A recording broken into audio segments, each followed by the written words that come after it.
Algunos asesinos planifican, otros cazan, otros necesitan rituales para dar sentido a su violencia. Pero existe un tipo mucho más inquietante, el que mata sin comprender del todo por qué lo hace. El que no persigue placer, fama ni poder, el que obedece a un impulso interno brusco, incontrolable, como una grieta que se abre de repente en la mente. Fue detenido en enero de 1971. La macabra leyenda de Manuel Delgado Villegas, más conocido como el Arropiero, comenzó a principios de los 70 en el puerto de Santa María. Era la segunda víctima conocida del Arropiero. Detenido por la muerte de su novia, presumía ante la policía de haber cometido una retahíla de crímenes desde mediados de los 60. La investigación de sus crímenes, unos ciertos, otros fabulados. Confesó 48 asesinatos, algunos en el extranjero. De ellos se llegaron a investigar 22, pero solo se pudo probar su participación en 7. Pues el Arropiero era un verdadero criminal en serie. Ese fue Manuel Delgado Villegas, conocido como el Arropiero, un hombre sin domicilio fijo, sin rumbo. Un asesino que recorrió carreteras, vías de tren y fronteras europeas durante años, dejando tras de sí un rastro de muerte imposible de reconstruir por completo. Un criminal que confesó más de 40 asesinatos y cuya verdadera cifra jamás se conocerá con certeza. Esta no es solo la historia de un asesino en serie, es la historia de un país pobre y roto, de una infancia sin afecto y de una mente que nunca tuvo frenos. Manuel Delgado Villegas nació el 25 de enero de 1943, en Jerez de la Frontera, en una España todavía sumida en la miseria de la posguerra. El hambre era cotidiana, la violencia estaba normalizada y la infancia, para muchos, no era más que una antesala prematura de la supervivencia. Su padre era vendedor ambulante de arropía, una melaza tradicional que daba nombre a su apodo. Pasaba largas temporadas fuera de casa, recorriendo pueblos y ferias. Era un hombre duro, ausente, incapaz de ofrecer estabilidad emocional. La madre murió cuando Manuel aún era niño. A partir de ese momento, el hogar se desmoronó definitivamente. Sin figura materna, sin afecto y sin supervisión, Manuel creció prácticamente solo. Pasaba más tiempo en la calle que en casa. Su escolarización fue irregular, fragmentada, casi simbólica. Nadie parecía ocuparse realmente de él. Desde pequeño mostraba comportamientos que llamaban la atención, errebitos de aire, dificultad para concentrarse, aislamiento social, pero en una España acostumbrada a la violencia cotidiana, aquello no alarmó a nadie. Era simplemente un niño raro. Durante la adolescencia, Manuel se convirtió en un joven corpulento, fuerte, físicamente imponente. Su mirada era inquieta, errante, difícil de sostener. No era agresivo de forma constante, pero sí profundamente imprevisible. Quienes lo conocieron hablaban de cambios bruscos de humor. Podía estar tranquilo y de pronto estallar por una palabra mal entendida o una mirada que interpretaba como amenaza. Nunca logró adaptarse a ningún trabajo. Probó como jornalero mozo de oficio cargador ocasional. Siempre acababa marchándose, discutiendo o simplemente desapareciendo. Aprendió a dormir donde podía, en establos abandonados, casas en ruinas, descampados. La calle se convirtió en su hogar, el movimiento en su única constante. Así nació el nómada, y con él, el criminal imposible de rastrear. Con unos 20 años buscando comida, techo y sentido, Manuel se alistó en la Legión Española. Allí encontró por primera vez estructura, normas y rutina. Aprendió técnicas de combate, supervivencia, manejo de armas blancas. Su cuerpo se endureció aún más. Su resistencia física aumentó, su tolerancia al dolor también. Pero su mente seguía siendo un territorio inestable. Compañeros de la Legión relataron episodios de comportamiento extraño. Hablaba solo, tenía estallidos de furia y mostraba una frialdad preocupante ante situaciones extremas. La disciplina militar logró contenerlo, pero no curarlo. Tras abandonar la Legión, Manuel volvió a las carreteras. Y esta vez, sin ningún freno. El doctor Frontela ayudó a esclarecer el penúltimo asesinato de aquel psicópata, necrófilo y con un ego desmedido. Es un fresco canalla, diría yo. Él disfrutaba con la violencia. Era un modo de satisfacer una serie de instintos, no solamente sexuales, sino de descargar, por ejemplo, su furia en un momento determinado.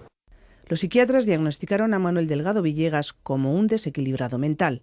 Nunca llegó a ser juzgado. Estuvo recluido de por vida en varios centros psiquiátricos. Reconcentrado en sí mismo y fumando pitillo tras pitillo. 20 años después de ser detenido, el arropiero habló para Televisión Española. Muy deteriorado físicamente, repasó con aparente tranquilidad algunas partes oscuras de su vida. Durante casi una década, Manuel Delgado Villegas vagó por España, Francia y viajaba a pie, en autostop, escondido en trenes de mercancías. No tenía documentos estables ni dirección fija. Vivía en playas, bosques, edificios abandonados, mendigaba, robaba comida, aceptaba trabajos temporales. Era invisible para el sistema. Ese anonimato absoluto lo convirtió en el asesino perfecto. Según sus propias confesiones, fue durante estos años cuando cometió la mayoría de sus crímenes. Mataba y desaparecía. Cambiaba de provincia, cambiaba de país y volvía a matar.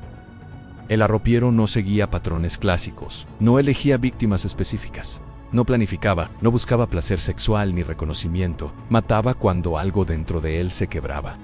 Una discusión banal, una mirada, una frase mal interpretada. Sus víctimas fueron hombres, mujeres, ancianos, vagabundos, conocidos ocasionales, personas con las que había compartido una conversación. Utilizaba lo que tuviera a mano, manos, piedras, palos, cuerdas. A menudo estrangulaba, otras veces golpeaba hasta que el cuerpo dejaba de moverse. Después, se iba, sin mirar atrás. Durante los años 60, los crímenes se repartieron por todo el país. Cádiz, Sevilla, Málaga, Barcelona, Zaragoza, Valencia, Madrid. No había conexión aparente entre las víctimas. Las policías provinciales no compartían información. No existían bases de datos unificadas, ni ADN, ni análisis conductuales modernos.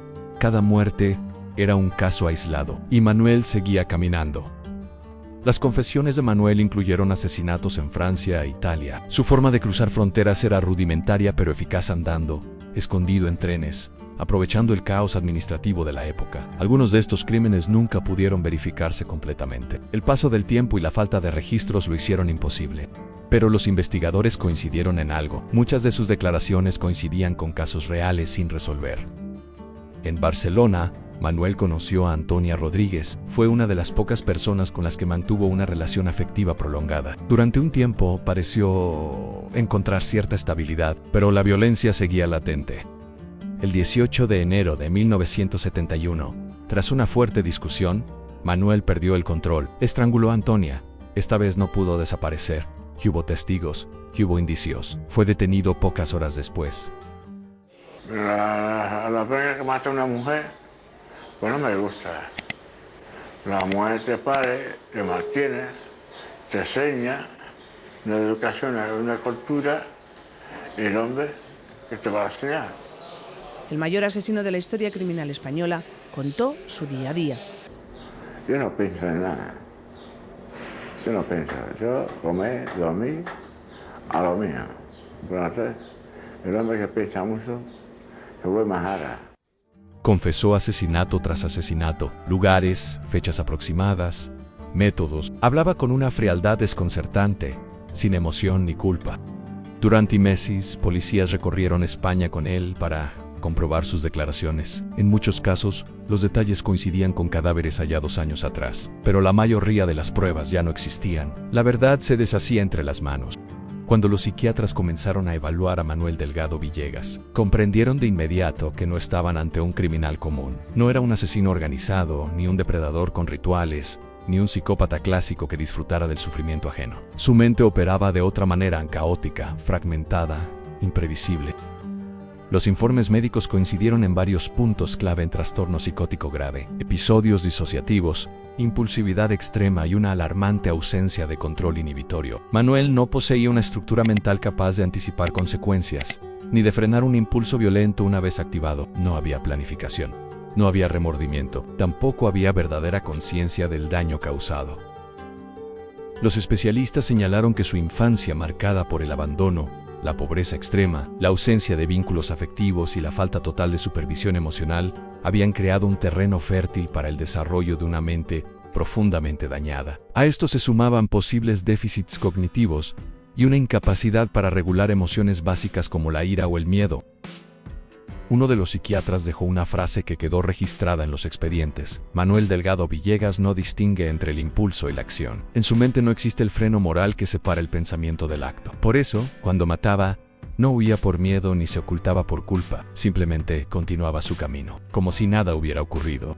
Debido a su diagnóstico, Manuel nunca fue juzgado como un criminal imputable. El Estado determinó que no podía responder penalmente de sus actos. En lugar de una prisión convencional, fue internado en el Hospital Psiquiátrico Penitenciario de Carabanchal, en Madrid. Para un hombre que había vivido siempre en movimiento, el encierro fue una ruptura radical. Los pasillos cerrados sustituyeron a las carreteras, las celdas a los descampados. La vigilancia constante reemplazó a la libertad absoluta que había definido su existencia. Allí pasó más de 26 años. Su vida se volvió repetitiva y monótona: medicación diaria, controlis medicus, horarios estrictos, escaso contacto social. No participaba activamente en terapias. Respondía poco. Observaba mucho. Funcionarios y sanitarios lo describían como un interno aparentemente tranquilo, casi apático, siempre que no se sintiera provocado, pero también advertían que podía volverse agresivo de manera súbita, sin señales previas.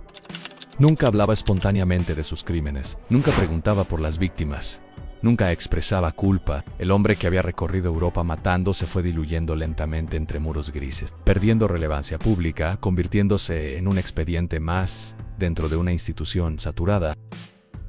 Con el paso del tiempo, el cuerpo de Manuel empezó a fallar. La fuerza física, que había sido una de sus principales armas, desapareció. La medicación psiquiátrica, cada vez más intensa, redujo aún más su capacidad de reacción. Sus impulsos se apagaron, su mente se volvió lenta, su mirada perdida. Algunos funcionarios recordaban a un hombre envejecido, que pedía caramelos, que se quedaba largos ratos mirando por la ventana, observando un mundo del que ya no formaba parte. Otros mencionaban que hablaba poco, casi nada, y que cuando lo hacía, sus frases eran simples, infantiles. No hubo confesiones finales, no hubo arrepentimiento tardío, tampoco explicaciones. El arropiero se fue convirtiendo en un anciano anónimo, sostenido por la rutina médica, desconectado del pasado que había sembrado de cadáveres. La sombra que caminaba apenas se movía ya. El 2 de enero de 1998, Manuel Delgado Villegas murió a los 54 años a causa de problemas pulmonares, derivados de su deterioro físico general. Murió dentro del hospital psiquiátrico, sin familia, sin visitas, sin atención mediática. No hubo juicios pendientes ni víctimas esperando respuestas. Su muerte pasó prácticamente desapercibida, como si el país entero hubiera decidido dejarlo atrás sin mirar demasiado. Fue enterrado sin ceremonia, sin nombres destacados, sin memoria pública, como había vivido gran parte de su vida, solo, errante y olvidado. A día de hoy, nadie puede afirmar con certeza cuántas personas mató Manuel Delgado Villegas. Algunas muertes fueron verificadas, otras quedaron parcialmente confirmadas. Muchas jamás podrán comprobarse. El tiempo borró pruebas, la falta de registro selló silencios, y la propia mente de Manuel mezcló realidad y confusión. Pero más allá del número, su caso dejó una marca imborrable en la criminología española. Demostró que el peligro no siempre responde a patrones reconocibles, que no todos los asesinos buscan fama, placer o poder. Algunos simplemente caminan y matan cuando algo se rompe dentro de ellos. El arropiero no dejó manifiestos, ni cartas, ni discursos finales. No intentó justificarse, no pidió perdón. Solo dejó una estela de muerte dispersa por caminos, playas, descampados y estaciones de tren. Y una pregunta que sigue incomodando: ¿cuántos monstruos nacen no del mal consciente, sino del abandono, la miseria y una mente que nunca aprendió a detenerse? Suscríbete y dale like para no perderte más historias basadas en hechos reales. Nos vemos en el próximo video. Unos 700 enfermos mentales, como el arropiero, están en estos momentos internados en centros penitenciarios psiquiátricos. En este de Sevilla, la mayoría de los internos son esquizofrénicos que han cometido delitos graves. El juez no le condena ni le impone una pena porque no son responsables de lo que han hecho, de ese delito. Pero si se aprecia que existe peligrosidad, se le impone una medida de internamiento. Y esa medida de internamiento no puede ser mayor que la condena que le hubiera correspondido si hubiera sido responsable del acto. La ley impide ahora el internamiento indefinido en un psiquiátrico. Un caso como el del arropiero no se podría repetir. El asesino en serie con más portadas en los periódicos de la época se pasó 27 años de psiquiátrico en psiquiátrico, donde murió en 1998.